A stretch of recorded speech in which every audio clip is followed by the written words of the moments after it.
Bonjour, dans cette vidéo nous allons voir les caractéristiques des forces qui agissent sur un avion. Alors l'ULM que je pilote est en interaction avec seulement deux objets. D'une part la planète Terre qui est responsable d'une force que vous connaissez bien qui est la pesanteur et qui tend à faire chuter l'avion, à le faire accélérer vers le bas. Il est en interaction également avec un deuxième objet et c'est le sens du mot aérodynamique. Puisqu'il est en mouvement dans l'atmosphère, eh bien, il est en interaction avec l'atmosphère et cela va conduire à l'apparition d'un certain nombre de forces. Alors, d'une part, au niveau de l'hélice, puisque l'hélice tourne, il va apparaître une force qu'on appelle la traction. Cette force a tendance à accélérer l'avion vers l'avant. Ensuite, au niveau de l'aile, une deuxième force aérodynamique va apparaître.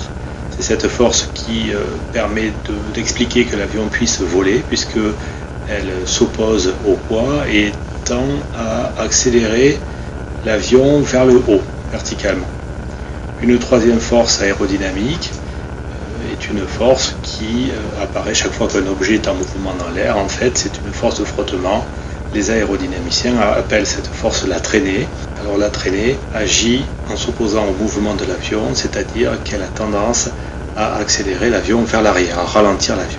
Alors l'ULM vole actuellement en palier et à vitesse constante. On voit que le variomètre indique la valeur 0, tandis que l'altimètre ici indique une altitude qui est constante.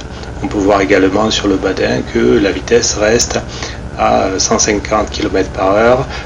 Par conséquent, le mouvement est bien uniforme, la vitesse est bien constante. Nous allons voir maintenant sur un schéma plus précisément comment représenter ces différentes forces et nous allons revoir leurs caractéristiques. Alors en premier lieu, le poids de l'avion. Il agit suivant la verticale du lieu.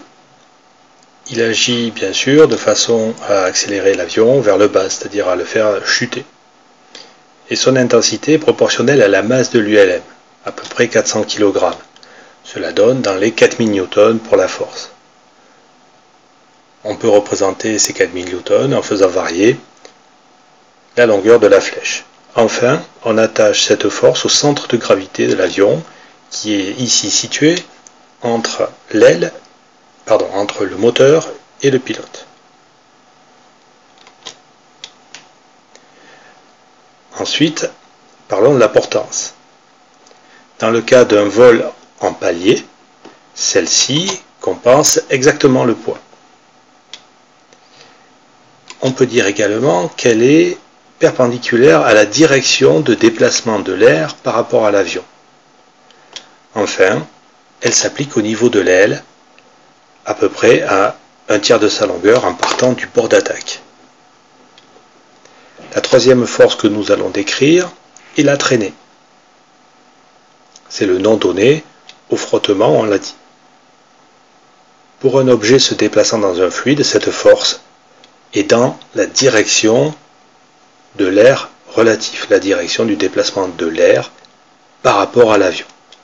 Son point d'application est difficile à situer, plaçons-le à peu près au centre de l'avion.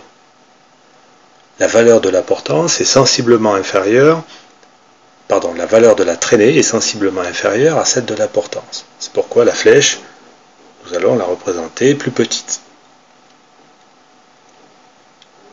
Si l'on s'en tenait là, l'avion ralentirait jusqu'à s'arrêter.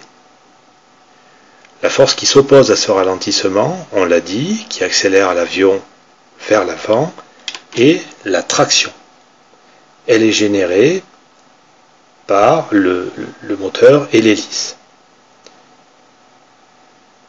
Cette force est bien sûr dans le sens du mouvement de l'avion. Elle est portée par l'axe de rotation de l'hélice et elle s'applique à l'avant de l'avion.